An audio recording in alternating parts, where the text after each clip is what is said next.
Я сейчас нахожусь в горах, неподалеку отсюда уже 4-й день идет спецоперация. По данным МВД страны, мятежники, возглавляемые бывшим заместителем министра обороны, разделились на несколько групп и пытаются выйти из окружения силовиков.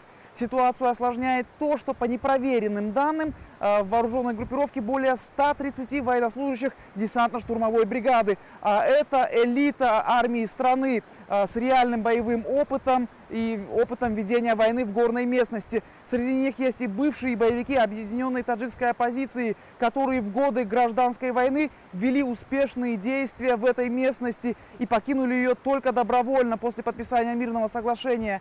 Они знают все тропы и проходы в этих горах и, возможно, не испытывают недостатков в оружии и боеприпасах. Так что, скорее всего, быстро справиться с мятежниками не получится. Это признал и президент страны Эмомали Рахмон в ходе своей поездки в город Вагдад. В эти выходные он заявил, что обезвреживание бандформирования может занять некоторое время. Не исключена возможность того, что боевикам удастся прорваться из окружения, и тогда ситуация в стране может обостриться. Ходят слухи, что в таком случае мятежный генерал, скорее всего, займется поиском сторонников среди бывших членов и командиров объединенной оппозиции, которые сегодня внимательно следят за развитием ситуации.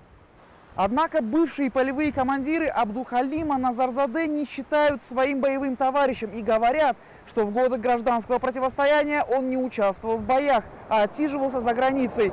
О нем услышали только после подписания мирного соглашения, когда Назарзаде был назначен командиром батальона Министерства обороны, сформированного из бывших бойцов оппозиции. Сегодня в таджикских СМИ о мятежном генерале уже говорят не как о военном, а как о частном предпринимателе, связанном с криминалом. Владельцы заводов, торговых центров и огромного количества недвижимости, которую он незаконно приватизировал в послевоенные годы. Ситуация в стране уже спокойная, таджикистанцы не проявляют особого беспокойства.